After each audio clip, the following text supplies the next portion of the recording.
Hi folks, Scott Review Guys. I'm gonna just go over the highlights of Raw. My brain is not functioning. It's been a weird day. Have you ever had one of those days where it just feels like you're gonna just fall apart?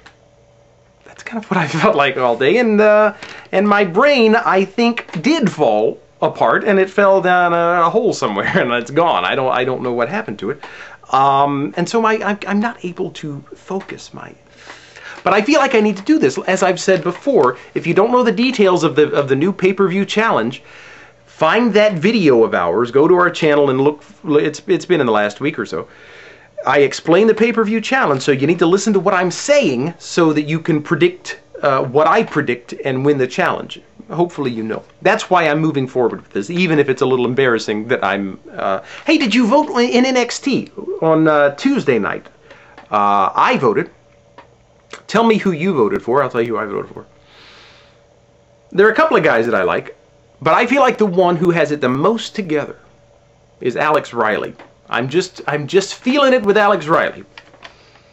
Maybe I'm wrong. And I hear that he hurt himself in FCW, so hopefully that's not serious, and hopefully he'll be back. But he was my pick. So let's go through just a couple of the highlights. John Morrison and Teddy with Maurice doing guest commentary. Nah, I think they just don't need to let Maurice talk anymore. Teddy, did I say Ted DiBiase? Or Teddy Long? I wrote Teddy down, and that was a bit of a disappointment. I'm glad to see Jomo in action. It's always exciting. Watch what I'm about to do. La. Yes, did you notice it was the Jomo t-shirt that I won with the proceeds of my Beard versus... $25 Beard versus Josh bet for WrestleMania. That was a lot of fun. I said I would use my money to get a shirt, and I got the shirt, and everything's fine. And you're now enjoying the shirt as well, aren't you? This makes it better, doesn't it? Santino and Kozlov, Khali and Regal, kind of a throwaway match. Ooh, I'll tell you what was good. Because, see, I've felt like... Now, it was pretty convoluted, all the Nexus stuff that started out the show, with the GM, who may or may not be Stone Cold Steve Austin. Probably is, although it might be fun if next week the GM is talking with the catchphrases of another superstar, and then the next week, another one, so we never know who it is. Just a thought. I'm thinking. But that was... excuse me. That was... it was pretty good. It was pretty good. But to me, when Arn Anderson did his little thing with talking to Sheamus, wonderful that the way that he said, you know, you need to watch out, don't let your ego get in the way, blah blah blah blah blah. That was good. That really turned the volume up for me, or ratcheted up the heat, or excuse me. R-Truth faced The Miz. And The Miz just attacks R-Truth, and R-Truth is now out of the Money in the Bank ladder match. That's pretty heavy-duty stuff right there. So I wonder who the mystery man, or the second man, Money in the Bank. Let's see. Oh, now Edge said on the cutting edge that the Money in the Bank ladder match winner always wins the title.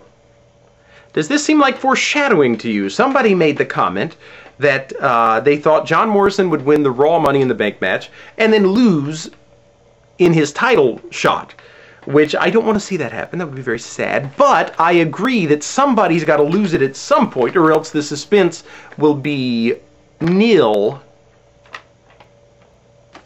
in the future. So I'm wondering if they're maybe setting this up, getting it in your head. Everybody has won always, and then somebody's going to lose it. Well, Jericho comes out and says something, and Jericho and Edge versus Orton and Bourne. Edge winds up spearing Jericho, which gives Evan the chance to do his little shooting star press, bang, and then Orton RKO's Bourne. And I just don't know what people are thinking, you know. You know, they love little Evan Bourne. That makes him so happy when he just hops in the ring. He's like a little monkey. He's just so happy and just so bouncy. And everybody loves him so much. And then Orton RKO's him, and everybody goes crazy. And I'm thinking, people, do you not...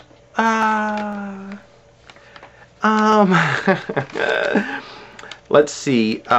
Oh, Nexus, they tell Orton. Now, see, that's another question I had. They tell Orton that they will not interfere in the Money in the Bank match. My question is,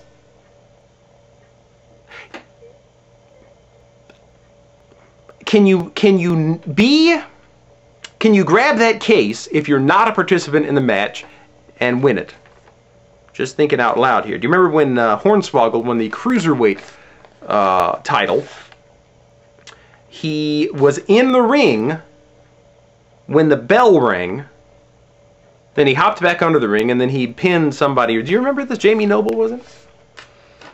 So that was my first thought, is wait a minute, this is where they're going to really get us. They're going to have somebody from Nexus jump in and, well, that's that.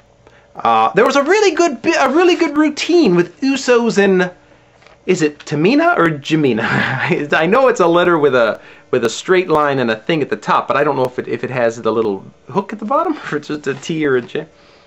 But that was nice. Divas match, Alicia won to, I guess, to prove to all of us that she's worthy. And then Cena says he's going to get all the Nexus members. The GM says he wants peace. Cena does the STF on Darren Young. Then the GM says, no, Cena, look, you messed everything up, so you are going to have to face all 7 NXT guys next week. So we'll see where that goes. I'm really sorry that this has been such a rotten video. Like I said, I just felt today like my entire life was just going to crumble. Just going to crumble. But you don't want to hear my problems, because all you really care about is, I don't know. So we're going to see you very soon. Look for more Q&A videos. We made 3 of them. The next one is the longest. We'll have that one up in the next day or so. And I think you'll like it. So we'll talk to you very soon. Adios.